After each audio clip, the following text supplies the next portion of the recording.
Hoshiarpur Punjab serial killer. क्या आप सोच सकते हैं कि कोई सीरियल किलर अपने शिकार की पीठ पर धोखेबाज लिखे और फिर उसके पैरों को छू कर माफी मांगे? सुनने में अजीब लगता है, लेकिन पंजाब से सामने आई इस कहानी ने पुलिस को 18 महीने तक उलझा कर रखा। 11 हत्याएं और हर बार एक जैसा पैटर्न। पहले शारीरिक संबंध का ऑफर, फिर गला दबाकर हत्या, पीठ पर धोखेबाज लिखना और जाते जाते माफी मांगना। सवाल ये नहीं है कि उसने क्या किया, सवाल यह है कि उसने ऐसा क्यों किया। आज की कहानी इस पैटर्न किलर की है जिसने बहुत सारी हत्याओं को अंजाम दिया। पंजाब के होशियारपुर के पास एक गांव चोरा, वही रहता था राम स्वरूप। साधारण परिवार, साधारण जीवन। 2006 में वह दुबई काम करने चला गया। लेबर का काम किया, पैसा कमाया, घर भेजा और जिंदगी अच्छी चल रही थी। विदेश की जिंदगी ने उसे बदलना शुरू कर दिया था। कुछ साल बाद वह वापस आता है। जब वो वापस पंजाब लौटता है, परिवार ने शादी करवा दी, 3 बच्चे हुए। बाहर से सब कुछ नॉर्मल दिखता था, लेकिन उसके अंदर एक बेचैनी थी, एक पहचान की उलझन, एक घुटन जो धीरे धीरे बढ़ती जा रही थी। उसने पुलिस को बताया कि बचपन से ही वह खुद को दूसरों से अलग महसूस करता था। जब वह महिलाओं जैसे कपड़े पहनता तो घर में मार पड़ती, गांव में ताने मिलते। यह सब उसके मन में जमा होता गया और नफरत पैदा होती गई। दुबई में उसने पहली बार खुद को स्वीकार करना शुरू कर दिया।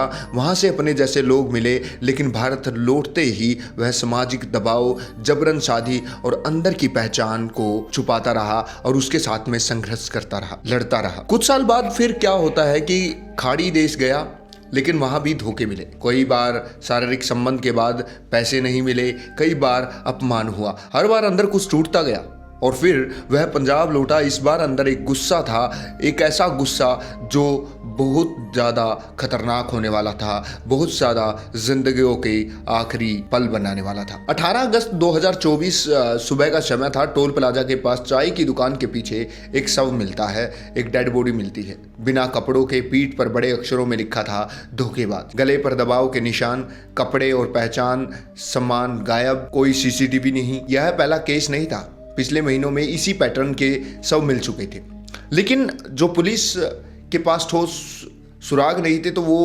उसके तक पहुंच नहीं सकते थे। तो अब क्या होता है कि मृतक का मोबाइल फोन गायब था। तो मृतक का जो मोबाइल फोन गायब था, पुलिस ने उसे ट्रैक किया। लोकेशन रोपड़ जिले में मिलती है। तो पुलिस, वह एक व्यक्ति उस फोन का इस्तेमाल करता मिलता है। उसने कहा कि मैंने यह फोन रास्ते में किसी से खरीदा था। बेचने वाला अजीब कपड़ों में था, एक मर्द था लेकिन महिलाओं के कपड़े में था। यह क्लू महत्वपूर्ण था और बहुत ज़्यादा इंपॉर्टेंट था। पुलिस के पास में एक ऐसा बंदे को ढूंढ रहे थे जो महिलाओं के कपड़े पहने हुए था। स्केच जारी होता है, रोपड़ और आसपास के इलाकों में फैलाया जाता है। कुछ दिन बाद सूचना मिली कि एक संदिग्ध व्यक्ति रात में घूमता दिख गया। पुलिस ने सादे कपड़ों में घेरा डालती है और रात को उसको पकड़ लेती है। नाम था राम स्वरूप। अब नाम स्वरूप जो था, राम स्वरूप 11 हत्याएं कर चुका था। पूछताछ में उसने कबूल किया कि 18 महीने में उसने 11 हत्या की है। टारगेट ज़्यादातर ट्रक ड्राइवर होते थे जो दूर दूर दराज तक अपने परिवारों से दूर रहते थे। वह महिलाओं के कपड़े पहनकर हाईवे पर खड़ा होता, शारीरिक संबंध का ऑफर देता, एकांत जगह ले जाकर संबंध बनाता। लेकिन जब पैसे देने से इनकार होता या कम पैसे मिलते तो गुस्से में गला दबाकर हत्या कर देता।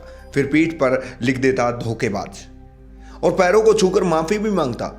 उसका कहना था कि उन्होंने वादा तोड़ा इसलिए धोखेबाज थे। इस व्यक्ति ने पता नहीं कितनी ही जिंदगियों को खत्म कर दिया। अब साइकोलॉजिक एंगल आता है इसमें। यह केस सिर्फ हत्या का नहीं था, यह पहचान, अस्वीकृति और मानसिक संघर्ष का तो था ही, साथ में समाज के डर का भी था। समाज का तिरस्कार, धोखे का अनुभव, आर्थिक स्थिरता, इन सब ने मिलकर उसके भीतर एक विकृति न्याय की भावना पैदा की। वह हर शिकारी को अपने अतीत के धोखे से जोड़ने लगता था।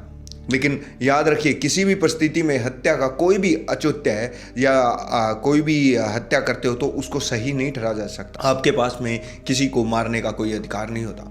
यह केस हमें 2 बातें सिखाता है। पहला कि सीरियल किलर हमेशा फिल्मी चेहरे वाले नहीं होते। कभी कभी वे बिल्कुल सामान्य दिखते हैं, नॉर्मल दिखते हैं, जो आपके बीच में रहते हैं। दूसरा, मानसिक संघर्ष और सामाजिक अस्वीकृति अगर समय पर संभाली ना जाए तो उसका अंजाम खतरनाक हो सकता है। अगर समाज उसे ना समझे तो वो बहुत ज़्यादा तकलीफ दे सकता है और इसी तरीके के हमारे सामने इंसिडेंट आ सकते हैं। लेकिन अंततः जिम्मेदारी अपराधी की ही होती है।